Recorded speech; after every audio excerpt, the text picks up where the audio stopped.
Hello, and welcome to Star Wars Lore with Idiots, the show where one man tries to teach a bunch of idiots Star Wars lore without force choking them. With that, let's turn it over to our lore master, Ranger J 1999, and the buffoons, Rambam 001, Karth, and Kashmir. Hello, everybody, and welcome back to another episode of Star Wars Lore with Idiots. Glad to have you here as we start the new year 2023. We look forward to seeing how ridiculous the idiots will be this year. We ended 2022 on a sobering note, but I'm hopeful 2023 the idiots will shine. Maybe their knowledge is starting to expand. I don't know what's going to happen, but we're going to find out. I'm your lore master and host, Ranger J 1999, welcoming you to another edition of our little video series, podcast series. Eventually, we will do podcasts. If you have not join our Patreon, please do. It does support this content. Patreon will be linked in the description. If not, you can go to Patreon/Reality Skewed Gamers. Pretty simple, one word.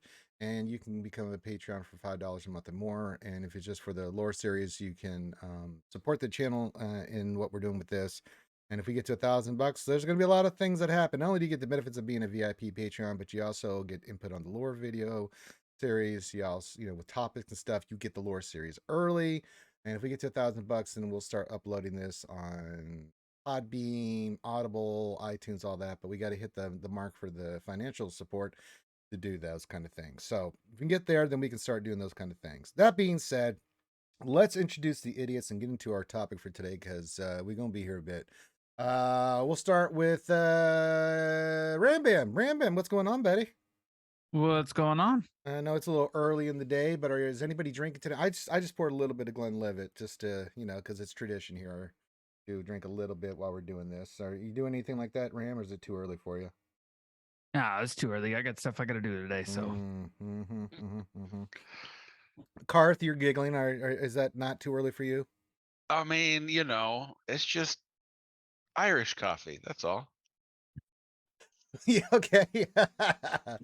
It's coffee. It's coffee. It's a breakfast drink. Yeah. Coffee with a kick. Yeah. Hey, I like it. And then last but not least, bringing it all together, the man, the myth, the legend, Kashmir. Hello, everyone, and I'm kind of doing the same as Karth over there. Just put a little makers in my coffee. Hey, there's nothing wrong with that. There's nothing wrong with that. Yeah, I had to cut Kashmir off right before he started streaming. He started putting all these memes in there, and one had me cracking up. I was like, "All right, butthole, you're don't put any more in. We got to record this." And yeah. Oh man, I was pre-gaming. You definitely were, man, and I'm going to use that image for this next video. So yeah, prepare to be laughing your asses off because it had me giggling. All right, as is tradition, starting 2023, guys, we've covered a few topics already in the lore series. I don't know why I do this, but let's just go around. I always give these guys, they like doing this. I don't know why. I'm going to actually give them a quote today after we do this guessing game and then see if they can guess it. But let's go around the corn, as Grandi from Archie would say, and see if they can get it right. Kashmir, we're going to start with you today. What do you think our topic for discussion today is going to be? All right, I'm feeling good about this one. Okay, all right. Now mainly Archie does a lot with gaming, so I'm thinking we are going to go with how to play Sabacc and maybe like the top 5 strategies to win. That's an awful answer, but I like it, because I didn't think about it. Yeah, that's actually not a bad. We could do an actual whole video on that. It's not a bad call. That's a long video. Yeah. Oh God. Oh dear lordy. No, but no, that would be wrong, as is tradition. Okay, let's go to Karth, who piped in. Karth, what do you think today's is? What kind of economy guess are you going to give me today? I'm thinking that we're gonna do an in-depth dive on the Jedi Council's stance on relationships and how they can dip and run, but they don't have to sit there for the kid. They're promoting single mothers. Okay, another awful answer, not correct. Yeah. And not unlike that other one, I don't think that'll be ever something we'll get into. Yeah. Deadbeat Jedi fathers. That's just what a great video that would be. Jerry. You don't know me? Oh God. And then finally, Ram, you cannot see anything related or having to do with Maze. I swear, Carthy, don't get that crap out of there. It's memeing me right now as we speak. It's just awful. God almighty.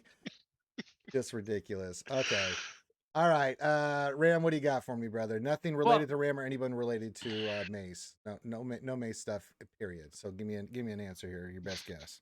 Yeah. So I was thinking there's it's a galaxy far away. It is, yeah. And a long time ago. It right? is long ago, yeah. And there's a lot of different planets in that galaxy. There is, yeah. Right. And so, I mean, we need to take a deep dive into each of those planets, and I felt like the best one to take a dive into was Harun Kal, right? Because there's a lot of force sensitives there, Sure. and it's a toxic oceanic place where the people have to live on the mountains, and so I just thought it would be a really good start. Is that your final answer? Yeah, they made a whole lot of force sensitives there, and a lot of those force sensitives ended up being on the Jedi Council. I mean, it's an awful answer and it's wrong, but it's actually it could be an interesting topic if we go into each of the planets, right? That's not a bad way to go. That's much down the future. This one had to do with Mace Windu, but hey. Yeah, that's wrong. That's wrong. Okay, so you're all wrong. I award you no points, and I hate you all. All right. Well, it's tradition. I let the idiots try to guess, and it's never right. All right. One day you guys are going to guess something right, and I'm going to be utterly shocked. I'm going to think I'm in like Bizarre World or something. No, I'm going to read you the quote and then see if you guys can figure it out. All right, you guys ready for the quote? Ready. All right. Do it. Peace is a lie. There is only passion. Through passion, I gain strength. Through strength, I gain power. Through power, I gain victory. Through victory, my chains are broken. The force shall set me free. All right. Your quote, clue. I put 30 seconds on the board. Who would like to guess what the topic for today is? Oh, I know this. Okay, Karth, go. I know this. Okay, Karth. It is the Qui-Gon Jinn bro code. No. No, that's awful. Oh God. Holy shit, that's wrong. Oh, isn't that no, actually I think I know. I know you guys know that you're just trolling my ass now. No, like legitimately, I think wasn't this what Anakin said to Padme when he asked her about bondage? Okay, just wow. Now, that could be victory, my chains are broken, like yeah, she sucks at tying knots. I get it. 100%. I don't think Anakin would ever be into that shit because he couldn't even handle sand. Ugh, God. Cash, you wanna just give your mentally damaged answer, and I'll tell you what it is, and you guys know it. You trolling my ass. You guys have to know what that is. I hate you so much right now. All right, Cash, what do you got for me? I still think it's going to be How to Play Sabacc. Okay, no, wrong. Just okay. I'm sorry, I asked. Okay. All diarrhea answers. No, it's the Sith, and that is the Sith code. Today's topic is going to be about the Sith. We're going to get into the history of the Sith, their origins, and this is going to be a multi-part series here on this one because there is so much goddamn lore on the Sith, and you have to cover it because all the characters tie in together. So there's only 2 of them. How could there be so much? Oh, there's quite a few in the legends. Oh boy, yeah. Are you in for a rude awakening there? Rule of 2. There's only 2. That's a small part of it. It can't be a long story. Yeah. Well, yeah, that's a part of it, and we'll see how it comes to become the rule of 2. But that's toward the tail end. We got to get through all the beginning shit and where all this comes from and everything. So yeah, today is starting with the tail end. Yeah, no, we're not. No. Holy Christ! I mean, when I first decided, because we asked the Patreons and stuff, and this is one of the things that they were interested in learning is about the Sith. I'm like, sure. And then I forgot. I know most of this, but I forgot. You know what? There's so much shit. And I'm only going to cover the main points like I usually do, just in general terms. We are going to cover some characters, just the main points about them, but they can each get their own, lore videos, because that's how much the history of the Sith evolves. All right, so that being said, Kashmir, what do you know about the Sith? If you had to give me a short, condensed answer about the Sith, what do you know? When you hear the word Sith, what do you think? An idiot version of it. They are the bad guys of the Force users. They are. That's a good answer. That's a good answer. Good answer. Good answer. Let's check on the board. The number 3. Yeah, very good. Damn, they are. 3? Yeah, number 3. Whoa. Top answer still on the board. Whoa. That is a good answer, though. That is a good answer. Karth, what do you think? They're not the bad guys. They're just the other side of the coin. Okay, From a the certain point of view. misunderstood. Oh, from a certain point They're of the view, emo yeah. kids. Yeah, from a certain point of view, yeah, that's true. All right, Ram, throw your 2 cents in here. Look, they're like the high school bullies, right? Like Carr said, they're misunderstood, right? They have a different point of view that everybody else seems to think is bad, but they think is right. And you can't really fault them for it. You know, they just have a different perspective on things. To dominate and to control and conquer. Yeah. And kill. I mean, there's nothing wrong with that. Sure. They're not hurting anybody. Yeah, actually, they hurt quite a lot of folks. Yeah. A lot of people. Oh, boy. And we're going to get into that right now with the history. Let me drink a little bit more here. All right. So we're going to get into, we're going to take breaks because I'm going to let the idiots, of course, when we do this, get to ask questions or interject, and they can do that at any time. So if you guys have a question while I'm doing this, they know that they can jump in. That being said, we're going to get through the history of the Sith. I'm going to break this down into multiple parts. I don't know how many parts this is going to be, but we're going to go for this first part all the way up through right before events that lead into the Old Republic timeline, like with Darth Revan and stuff. That's going to get being mainly vitiate. We'll get into that, and then from that, the next part will be from there, probably through the Rule of Two, Sidious. But I don't know how long my notes are going to be on that, and then we'll get into the philosophy, the teachings of the Sith and stuff like that, and their kind of their mindset. Which will be interesting because there's a lot of stuff on that part as well. So this could be a 3-parter, I'm thinking. Maybe 2. We'll see how it goes. Now, the origins of the Sith species. Now, there's actually a Sith species. I mean, it originated on Korriban or Morban, I have to say that. And it goes back to about 100,000 BBY. If you can believe that the Sith, the species, goes back to 100,000 BBY. They evolved in their society and culture, you guessed it, around the dark side of the Force. They were Force sensitive, but they, unlike the Jedi we talked about earlier, that kind of got into more of the balance of the Force, and some other cultures that got into the light side. Of course, we know about the Rakata, then they were definitely dark side. They evolved around developing their society into cults, into believing of the dark side, and that's kind of where they came from. A lot of stuff in the dark side dealing with rituals, Sith sorcery, illusion. They were knowing that, and I will come back later in this. And nothing really happens for 72,000 years. There's the Sith on Morban kind of developed their culture and everything like that. Then they have a king and everything's going along fine. And then of course we always bring them up, and they're always a part of this. We get the Rakata. And the Rakata were trying to do something a little different. They saw that these guys were dark side, and they were dark side too. And so the Rakata tried to do a little different thing. And the Sith at the time were ruled by their king, the Sith king, and his title was Sith Arai. And he was the most powerful Sith, and he was the king. And the Rakata decided, well, let's try using some diplomacy here. And they met up with the Sith, and Rakata acted all friendly and started teaching them their king. And their king at their time was King Adas, Adas, of the Sith. And a couple things that the Rakata were kind of teaching them was how to make datacrons, and also introduce the Sith to space travel, to be able to travel the stars. Of course, we all know the Rakata are full of shit, and this is all bullshit because the Rakata, as we all know, have one thing and one thing in mind, and that is to dominate, take over, grab Force users, because we know their technology, especially the dark side, is powered by the dark side. And they looked at the Sith as a buffet and said, well, this will be a nice little smorgasbord for us to do. It didn't go to plan though, because this leads to a war. Addis saw through their bullshit, and it was kind of both in trying to use each other for what they could gain. But the Rakata underestimated the Sith, and Addis especially. He united his people. And first they kicked their ass right out of Korriban.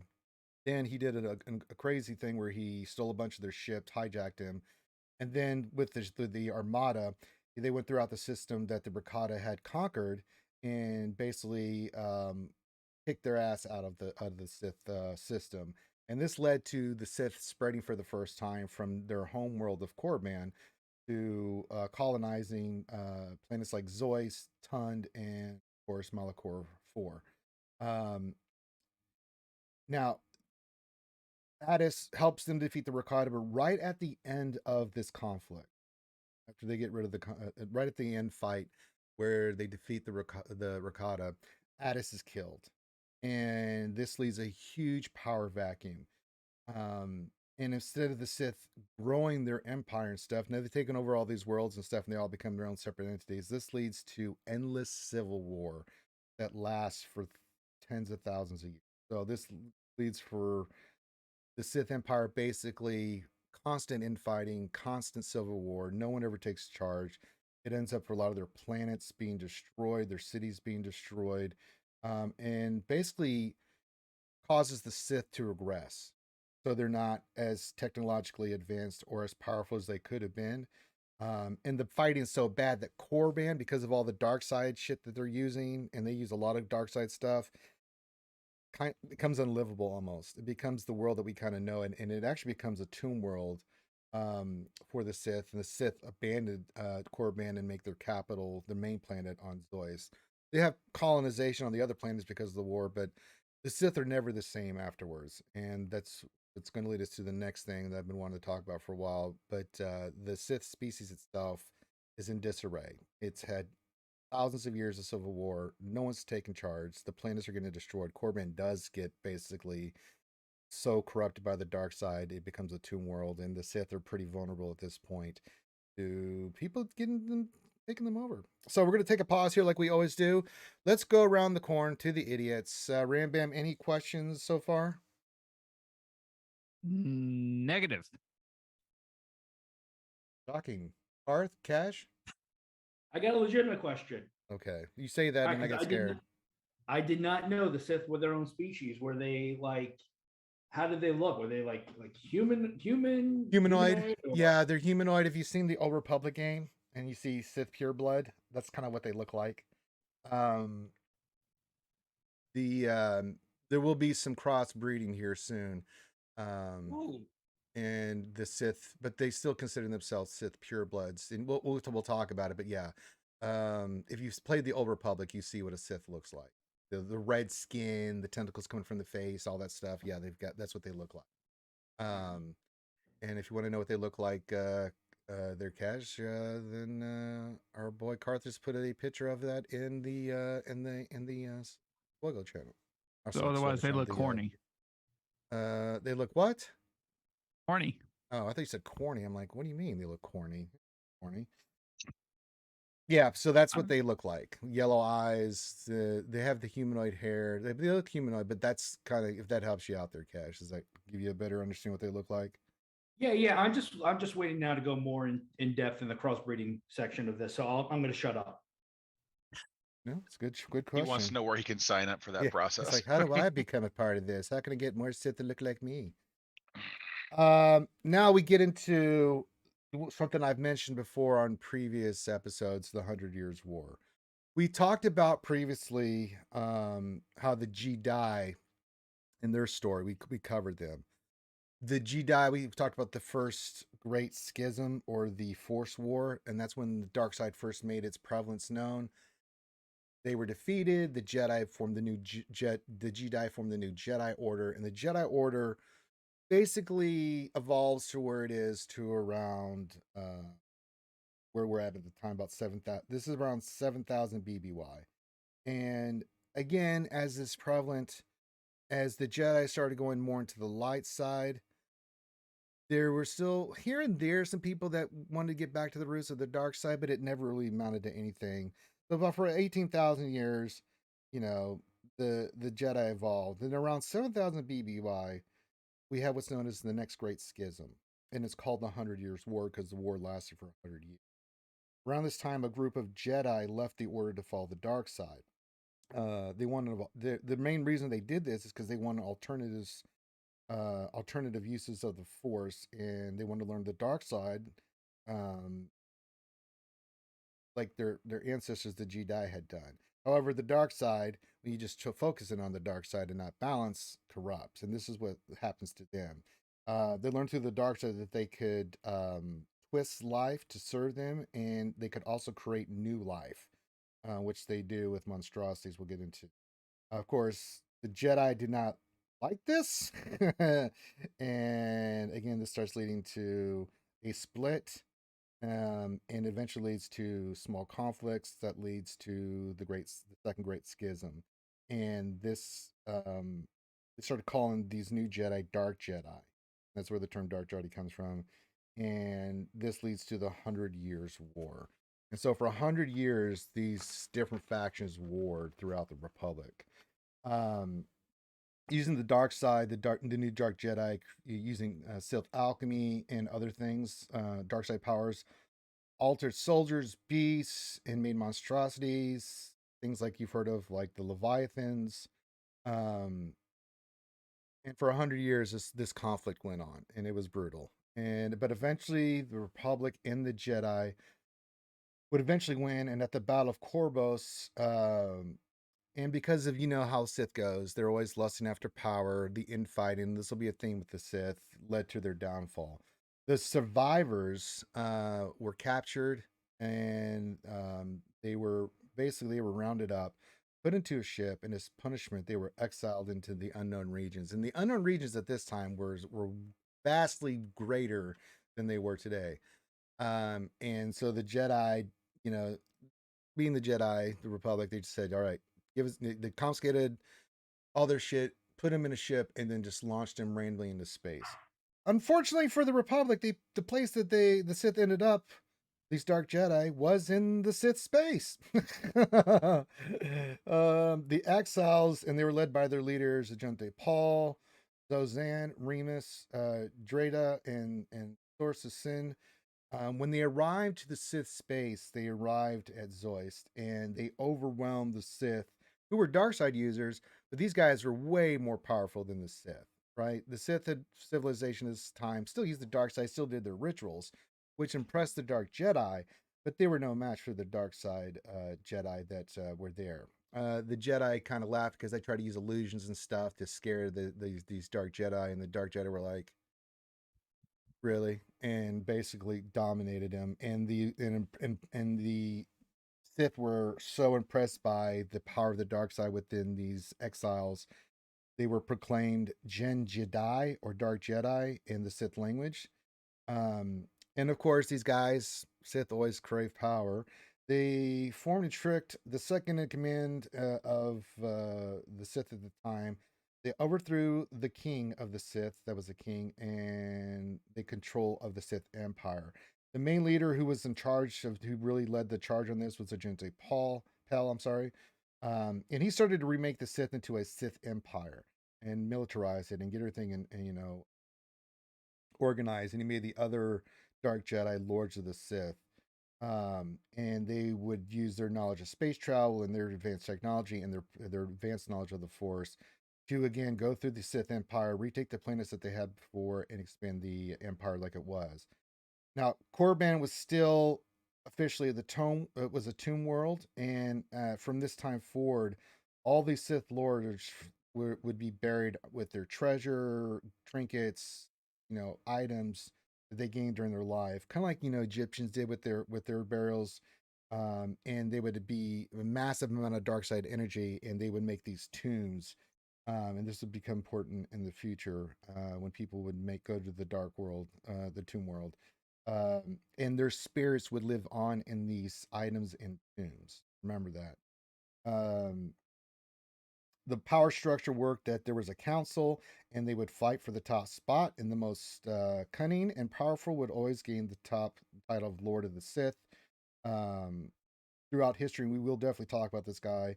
The Sith continued to expand their empire under like leaders like Tulak Hord, one of my favorite Sith of all time, but we're not going to discuss him today. They would keep expanding until we get to the legendary Lord Marka Ragnos, and he would be the last great leader of the golden age of the Sith. So that's how that all transpires. Now I'm terrified because again, we're going to open it up for questions, comments, or anything. Anybody have any questions, comments, or anything like that? So in short, the Sith get exiled. The Dark Jedi do, yeah. The Dark Jedi get exiled, Yes. and they go from basically being removed of all their things to stumbling into society that had all their things. Yeah.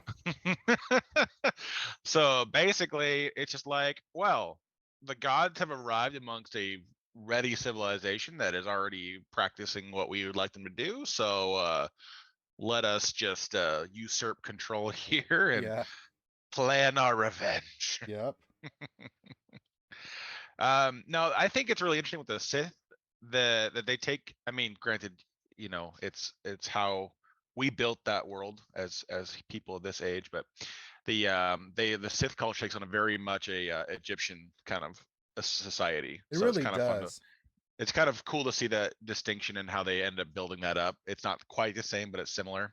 Yeah. So it's kind of cool to see how they did the tombs and all the artifacts and the relics, and then they kind of really put an emphasis on the importance of those things. And you know, it's still kind of crazy how even though they have this usurping of power constantly, they still revere like the greats. Yes. Even though they would have, if they were their apprentice, they would have tried to kill them at some point for their position.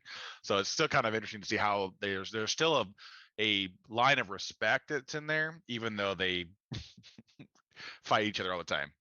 Yeah, so the Sith, the Tomb World was used as a pilgrimage for the strongest Sith to go there and to speak to these great spirits and stuff. It's kind of like a passage kind of thing. One of the most sought after things that you had to really work to get was the holocrons that these guys would create. Their items like their lightsabers or swords or armor or anything like that was imbued with their spirit, and you had to basically be careful because these spirits could take you over. And there's examples of that, and we'll get into one of them here when we get to one of our other topics. But yeah, it was a very might makes right. And we talk about the breeding program. These original humans and aliens that came over and became Sith, that leads to the Sith purebloods. They interbreed and marry and have children with these Sith, and those purebloods, they would look at who was the strongest in the dark side of the Force, and those are the ones that would be groomed for power. Not necessarily would mean they would gain power, but that's how it would kind of work.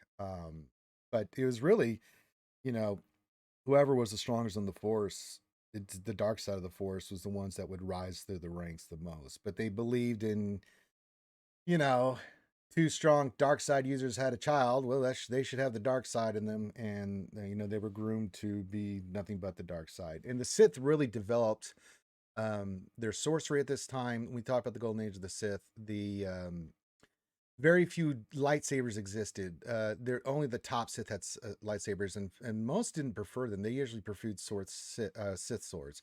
Sith swords we talked about in the previous lightsaber episode. Sith swords were created through Sith alchemy and Sith sorcery.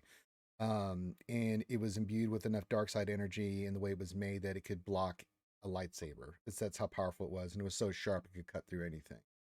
So that's some of the stuff that they work on. The dark side rituals that they developed, the ability to, you know, exist in the afterlife. Unlike Jedi who became one with the Force, they did not. They were tied to their artifacts, and the only way they could escape that is if they were either resurrected to a new body, which is part of the ritual that they eventually came up with, or they would overtake someone, right? Someone comes along, they're weak, and they would take over their body, and then they could basically wander the worlds again as a new Sith and stuff. So you had to be careful when you went to Korriban. That was one of the threats that you had to go through.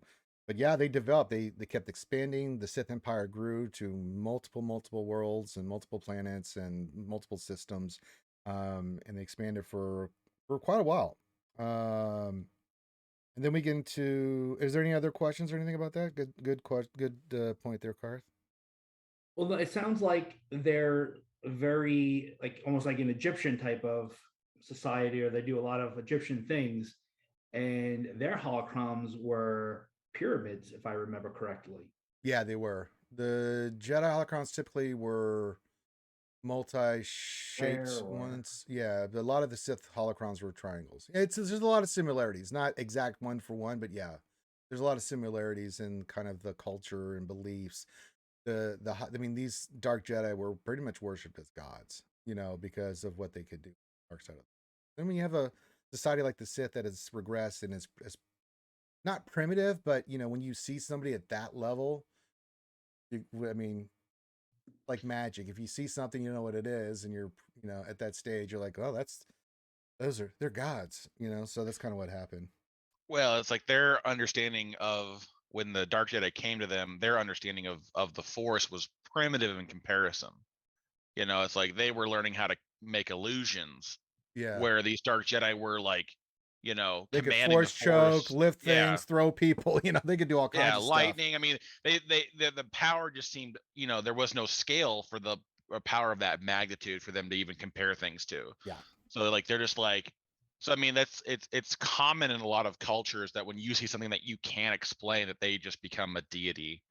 It's a lot of things that are like that. So it's really interesting that's kind of how it formed. yeah, and they expanded their technology, and they started. They were very technologically advanced, given the thousands of years that the Sith Empire expanded, and it did for a couple thousand years. The Sith Empire grew. It was technologically advanced. It became the empire that it was.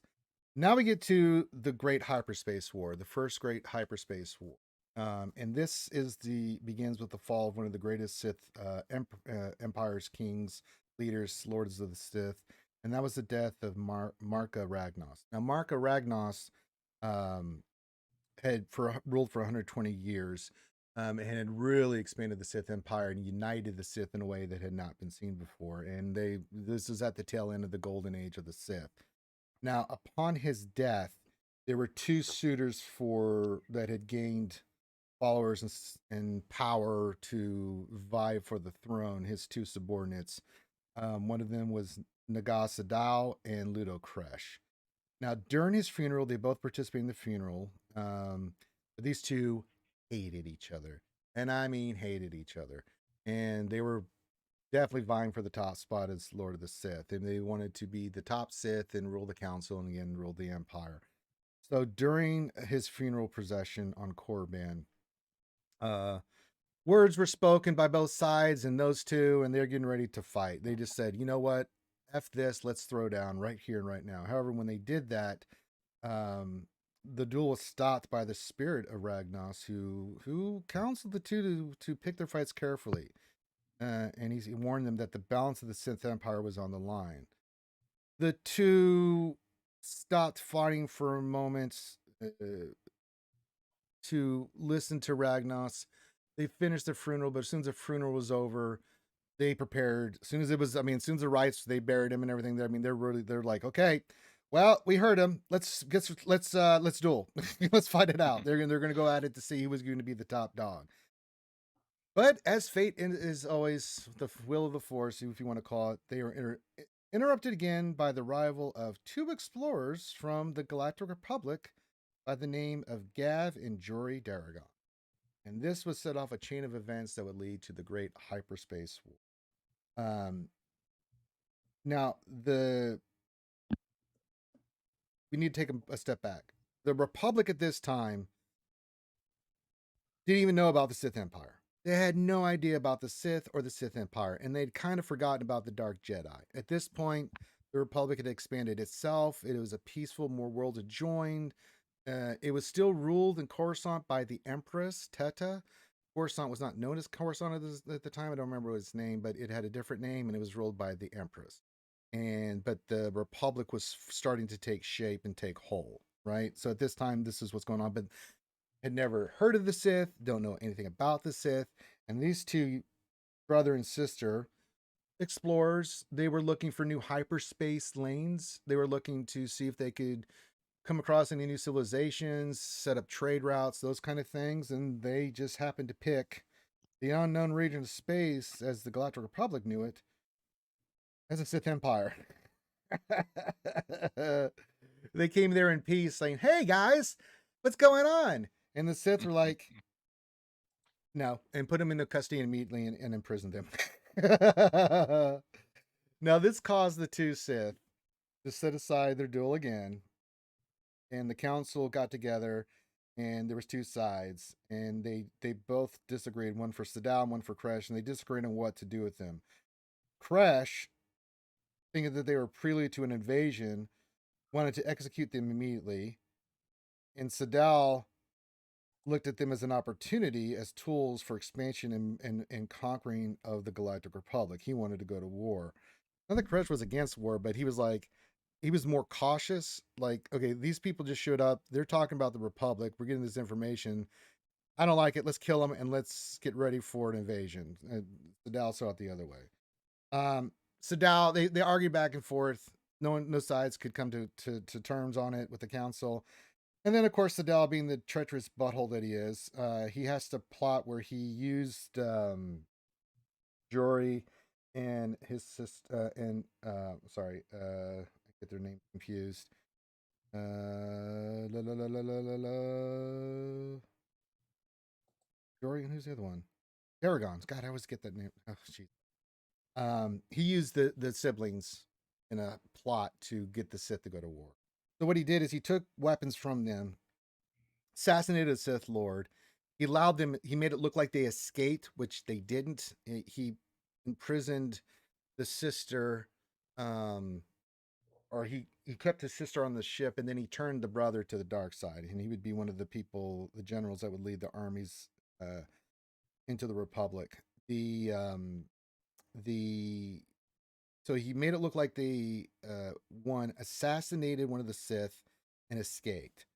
And then on top of that, he planted evidence against Kresh to make it look like Kresh was a part of it, that he's the one that set this up. And so Kresh, falling for the trap, goes to kick Sadal's ass, but it was an ambush, and he gets his initial forces butchered, and he escapes and has to go lick his wounds. And after all this transpires, the Sith Council unanimously names Sadal the new Lord of the Sith. Sadal organizes the Sith, gets them into military fighting formation.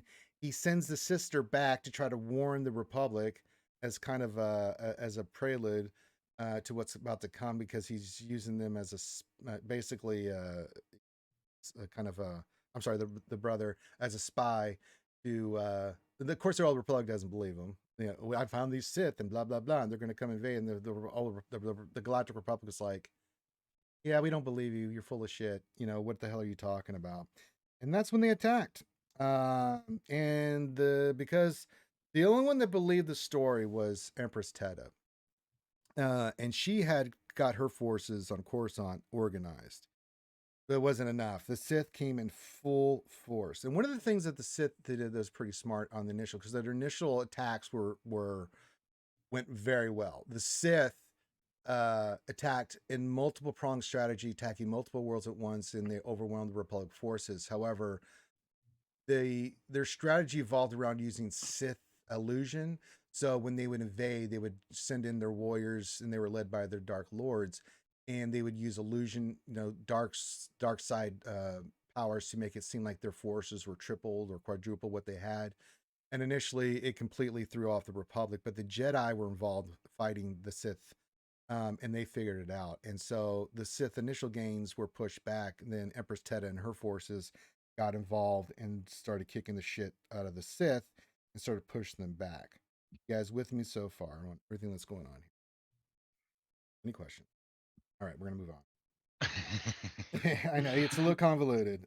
No, I mean, it's incredibly interesting that they wanted to go to like galactic war, like a spar between two Sith lords for who gets to be in charge leads to a galactic war. Like, that's like arguing with your brother of who gets last piece of pizza and then starting a world war.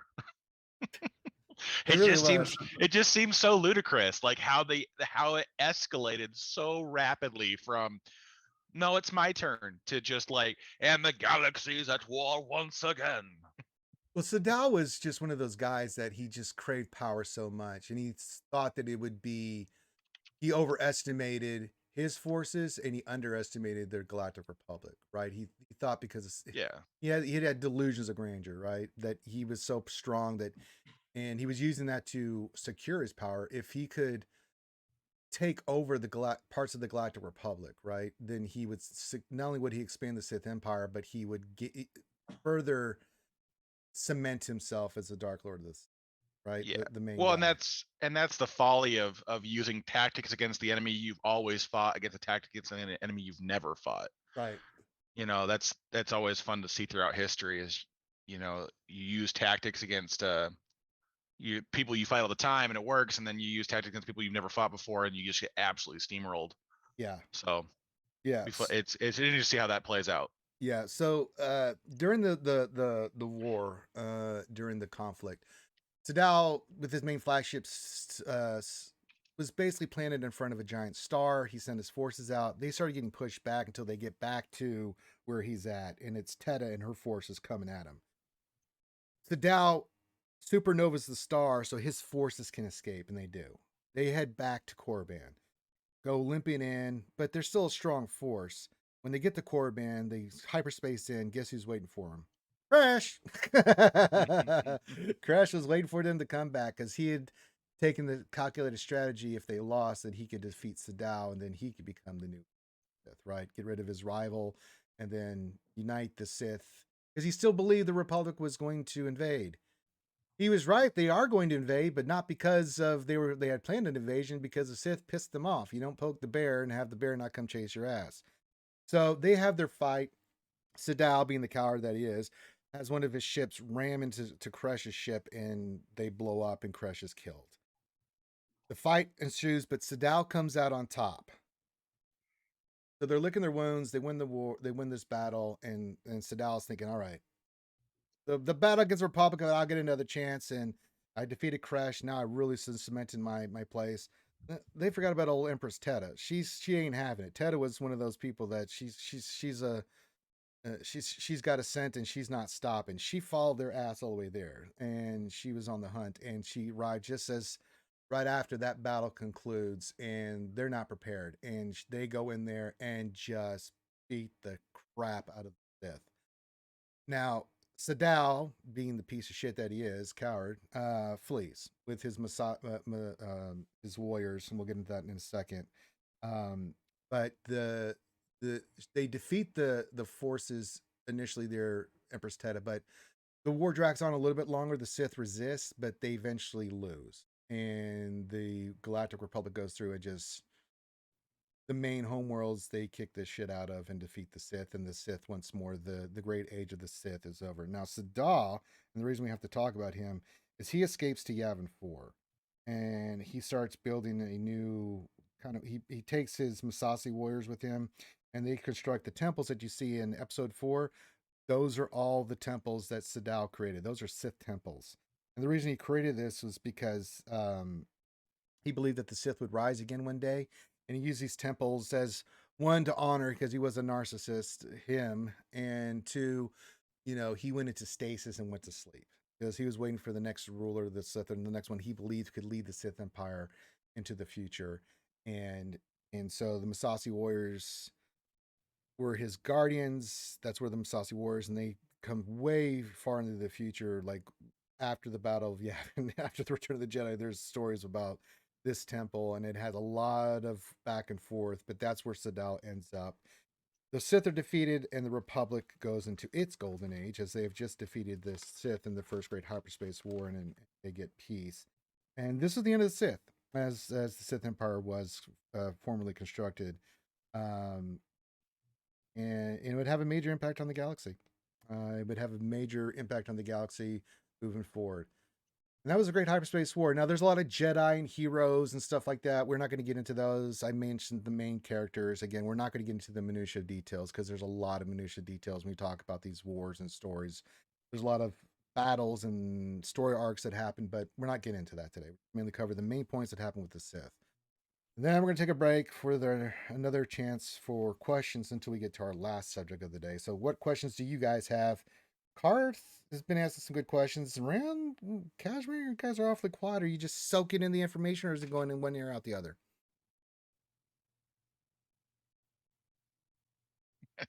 Crickets.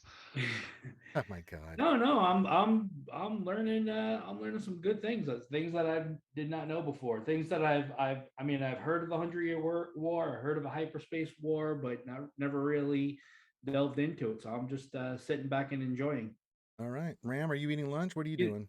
You know, it would have been helpful if I had not been on mute. I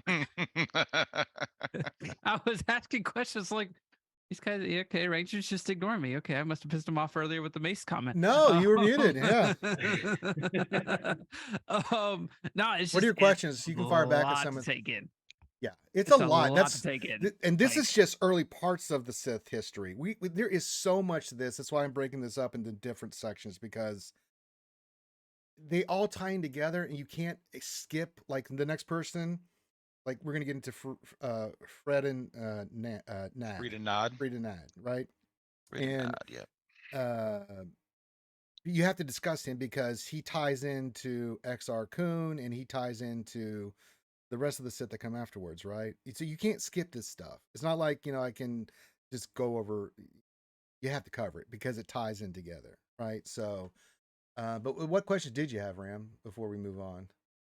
No, it wasn't really questions. It was just more statements. Like there's so much rich history with, the Sith, and obviously we covered the Jedi and whatnot. It's just We haven't covered the Jedi yet. We just covered the Jedi. We're going to get into the Jedi Order. That's going to be its own series, right. and their histories too, which ties in with this. Obviously, a lot of this ties in with the Sith at this point moving forward. But yeah, But I do like the views. I've always liked the views of the Sith more so than the Jedi, in the sense of like the Jedi are just very dogmatic in their views, and just there's only one way. It's only a Jedi deals in absolutes, almost type thing.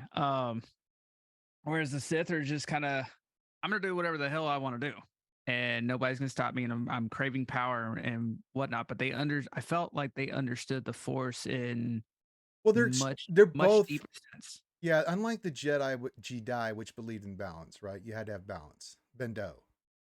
The Sith are the extreme on the right side, and the Jedi, and Dark Jedi, dark side practitioners are too far to the dark side. And the Jedi are right. They are extremists too. They are too far to the light.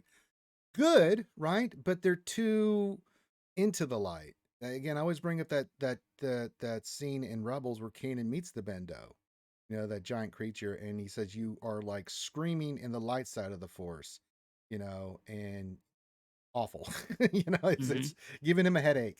And kind of questions Kanan about the Force. Like, well, he says, "Oh, I thought you were sensing this Sith holocron." It's like, it's just an object.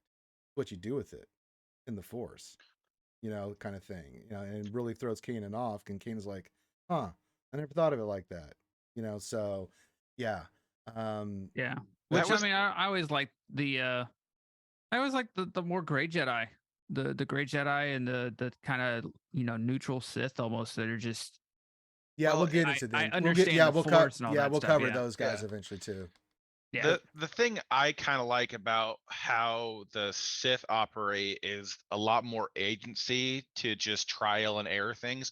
Like one thing we're not going to get into here, but a lot of Sith died in Sith alchemy experiments and Sith, experiments in general, trying to figure out things. Mm-hmm. And they passed that on to their apprentice. They took up their notes and they push along. Where those would be things that the Jedi would just straight up abstain from. They wouldn't be a part of it. So like you wonder why the Sith are always have that like edge, and it's more of their personalities that the Jedi have to manipulate to win against them, is because the Sith there is no limit to what you want to gain knowledge on. If you can handle it, you can do it. Where the Jedi are, they're almost a barrier holding that back because they don't want people to get, kind of like when Ezra starts using the Sith holocron in Rebels. He starts gaining that power really quickly, but it starts corrupting him at the same time. Yes. And so it's like the Jedi were like always so cautious of that being the outcome that they always held back people from exposure, which then when they did get exposed later, they either do the hard 180 or they fall to it because it's well, this path was just so much easier. If I just had this power, I could have done so many more things. Well, And so they both fail to understand that the most important thing about the one thing about the Force, if you read through all the lore and stuff, the people that were the most powerful were the ones that had the one aspect, and that was control. Right? yeah, Control was the most important thing, and understanding emotions are fine, right? But the Jedi try to get away from emotions and try to limit them, and that's not control. That's just, suppression. But the Sith were just the opposite. They were covetous, and they were always, the infighting has always destroyed the Sith. yeah, Like their passion, they wouldn't control their passion. They believe their yeah. passion set them free. But if you're not controlling those emotions, it's going to lead you into bad things. Yeah. So Unbridled emotions is not helpful as much no, as calm composure. I mean, yeah. Anyway, I just thought it was interesting that how the Sith Empire kind of comes around to doing their things and yeah, being what they are is, it's a lot of their philosophies that drive them to end up being the powerhouse that they end up being and the threat they end up being for so long. And really their only downfall ends up being the fact that they infight so much that they cripple yeah. their forces right before they get Lust, invaded. lust for power, man. Lust for power, and that's what leads to the rule of two. But we'll get to that later. So let's talk about the next person that's really important that we have to discuss, and this will be our last subject for today for this video. Again, I don't want to take these videos make it too long. But we sat here and covered the Sith. It's going to be about 5 hours of just content. So we're going to get into Friedan Nan. So about 600 years after the Great Hyperspace War and the defeat of the Sith, a very talented young Jedi Padawan named Friedan Nan he was impressing all of his masters with his connection to the Force and his eagerness to find harmony. I mean, he had an eagerness to be balanced. That was one of his things that he was really seeking knowledge on. But because of how much praise and stuff that he was thinking, it made him cocky. He grew arrogant and cocky from this. And when it came time for the Jedi Knight trials, he was passed over. And this pissed him off. And he became resentful and conflicted.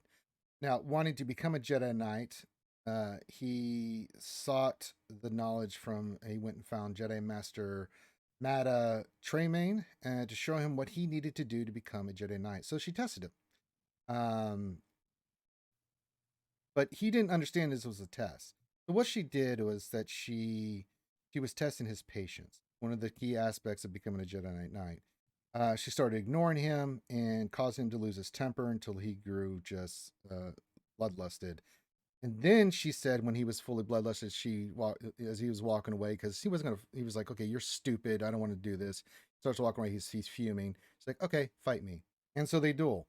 And during the duel, she's very defensive, just keeps him from winning and stuff. And until his anger kept rising until it consumed him. Then she, in the middle of the fight, she just deactivated her saber. But Nad, realizing too late what she was doing, struck her down. He realized at the very moment that it was a test and he had failed it. And this infuriated him more because he's like, what the hell is this nonsense? And he, because of what the Jedi had passed him over, he hated the Jedi now.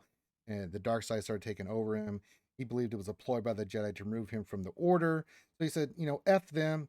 He left and he started seeking and craving knowledge because he wanted to do one thing and one thing only, and that's to get revenge for the Jedi. So where did this lead him? He's fallen to the dark side, so he travels to the now destroyed Sith Empire, and he comes across word Asha's Ray, one of the first planets in the Sith Empire. And lo and behold, through the dark side, he discovers, yes, that the Sith holocrons are a big deal moving forward in these stories. And it was none other than the original King Addis that he found the holocron on. Remember, the Rakata had taught the Sith a long time ago to make holocrons. And he found none other than the original Sith King that defeated the Rakata King Addis. He spent time learning from it, and he went deeper into the Sith Empire as his dark side powers and knowledge strength grew. And it led him to Yavin 4. What a surprise! The dark side pulled him to Yavin 4. In the now in stasis, sleeping in Nagasadao. Remember, Naga had gone to the Yavin 4, and now it's 600 years later.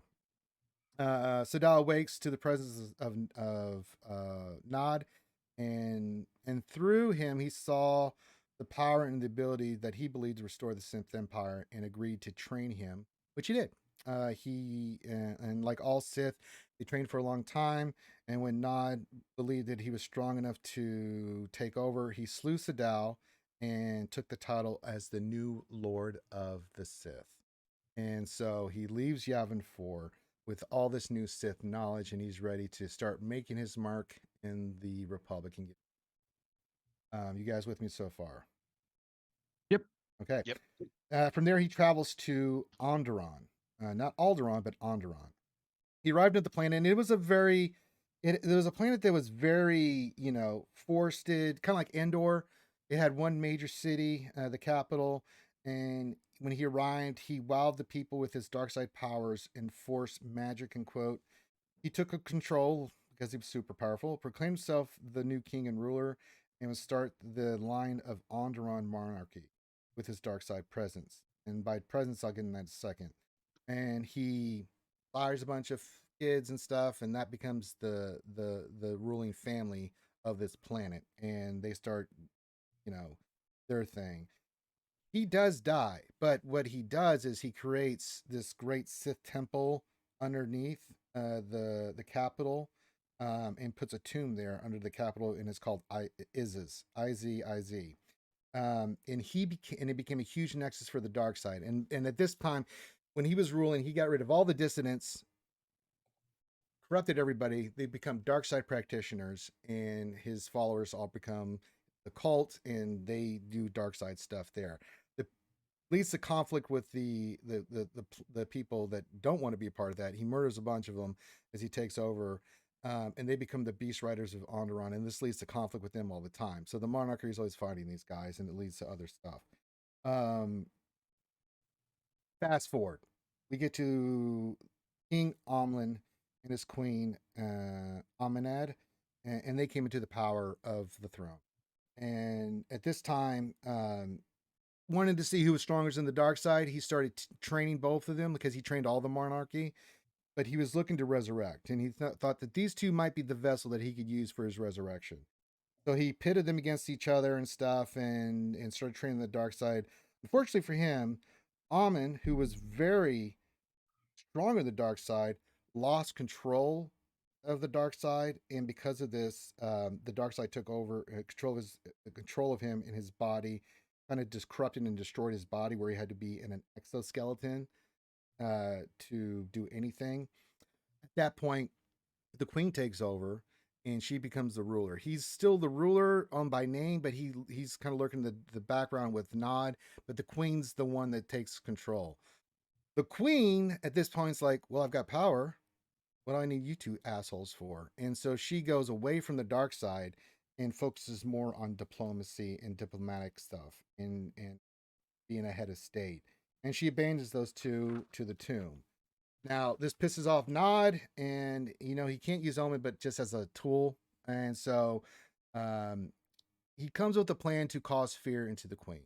So he warns her that the rebels that are still on this planet, that if she, he has like some kind of vision, and if she doesn't use his teaching, that they would basically tries to scare her through fear to come back to him so he can manipulate her to use her as his vessel. This backfires tremendously, because what does she do? She calls in the Jedi. Hey, help! I've got problems here. I need the Jedi. And the Jedi Order arrives on Onderon. And this leads to a whole bunch of stuff and characters that we were going to get into in the next episode, because this leads into Bellic Deldroma. This leads into Nomi Sunrider. This leads into Exar Kun. And that's another powerful Sith war, because this is going to lead us into the Second Great Hyperspace War. But to cover that, we got to cover their story. So, in a nutshell, from finishing up Nod, we'll get more in the details of what happens at the end with these guys. All three of them die. The queen dies, Nod is defeated, and so is the king.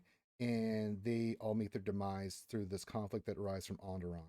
And they're sent to a tomb world where they're imprisoned. And that leads us into the next chapter, which we'll cover on the next episode of the Sith. And that gets into Exar Kun, Collectodroma, the next second great hyperspace war, and that leads into Vitiate, that leads into Darth Revan, and then that's going to lead us jumping into the next saga, which is the Brotherhood of Darkness and Darth Bane, which leads to the. So that's going to be our next subject. But in a nutshell, Nod's defeated. His spirit lives on, and he will become back again. But his spirit and those two knuckleheads are basically sent to a tomb world where they are imprisoned. Jedi win. They think they win. They don't really, because, as always, some Jedi wants to know about the dark side by the name of Exar and Deldroma, and they become new lords of the Sith, and we'll get into that as well. You're going to see through a lot of these, a lot of Jedi starting to get a theme that want to learn about the dark side but don't have the tools to learn about it, fall to the dark side and become lords of the Sith.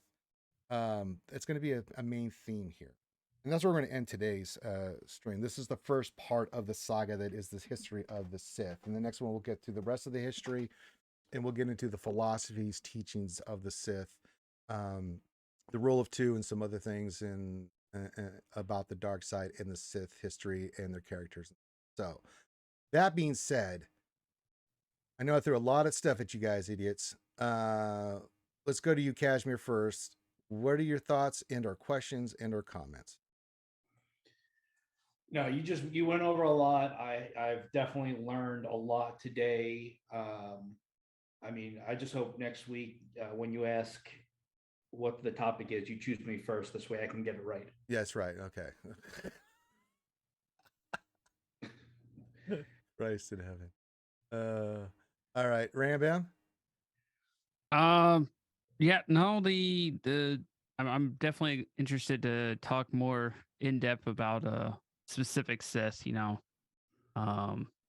Kun, Naga Sadow, Darth Bane, all these guys are, growing up are playing KOTOR and reading the now Legends novels and whatnot. Those are significant names in terms of the Sith, and Yeah.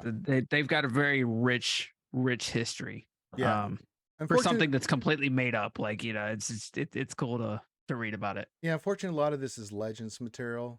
Some of it is canon, but it's it's sparse in between. But a lot of this stuff is all legend.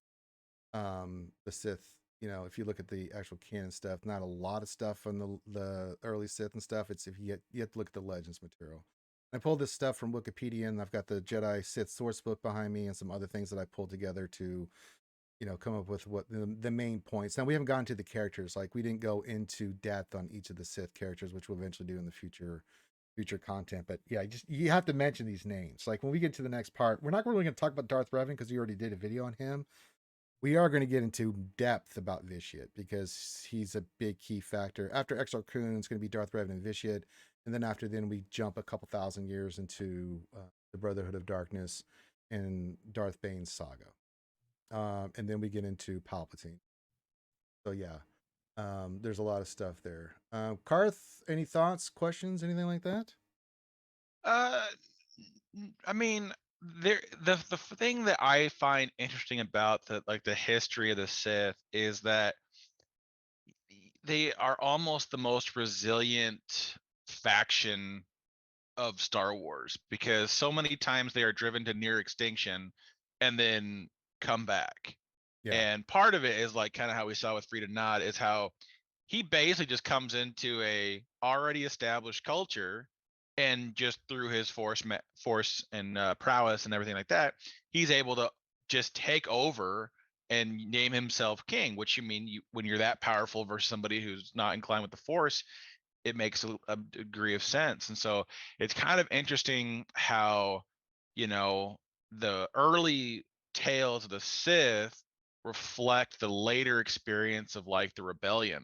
It's a single spark of whatever you want it to be that can start a fire going in any direction. And so it's kind of interesting that, because so many times the Jedi were always held back from exterminating something because, well, that's not us, that's yeah. the cause. And then, 100 years, 1,000 years later, you know, they've got a problem on their doorstep. Yep.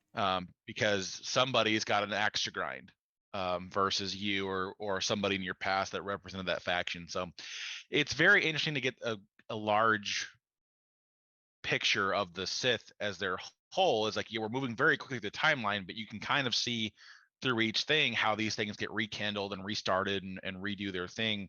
And it's very interesting to see how it all plays out long term. So Yeah, and you have to talk about these stories and these characters because it has an influence of where the Sith end up, right? Why am I covering these characters and their stories? One, because the characters are all interlinked together. Like, you know, they each one leads to the next one, you know, through knowledge and things of that nature. And it leads to where the Sith end up in with you to get to Palpatine and Vader, the last Sith. You have to cover where they came from. How did their philosophy over time change? What happened? What were the rise and falls? What were the events? What were the characters? What were their strategies and things? And you kind of see the Sith. The biggest thing is the lust for power, the will to dominate, to conquer. You know, no holds bar kind of attitude. In certain aspects it's a strength, but in certain aspects it always leads to their downfall. But like a cockroach, they just keep coming back. yeah. You know, so yeah, I love this. The Sith is one of my favorite in Star Wars, my favorite faction, just because of the rich lore and history. And don't get me wrong, I like the Jedi's full of great lore and history too, and we're going to cover them eventually. Probably cover them next. But yeah, the Sith are pretty amazing. So any final thoughts, stuff, guys, as I wrap this up? Okay. Well, thank you for joining us today on this episode of Star Wars Lore with Idiots. Again, if you guys want to, if you like this series and you want to see this become a weekly series, become a Patreon. If you get to $1,000 in Patreon, I will do a weekly series on this. We will pick up the pace on this. We will start putting this as a podcast on iTunes and Audible and Podbean. But if I'm going to commit the time and energy to do all those things, we have to be financially set to do that. So if you like this kind of series, please support us there. And you know, this will be uploaded on YouTube. Leave comments about the topics or anything. Again, I'm not trying to be perfect with the lore. I'm just trying to just get the general sense of stuff. If I get something wrong, I don't care. We're just here. I'm just trying to teach some general stuff here to the idiots. So with that, we're going to wrap this one up. So on behalf of myself and the idiots, have a great rest of your day, and we will see you when we see you. Peace out.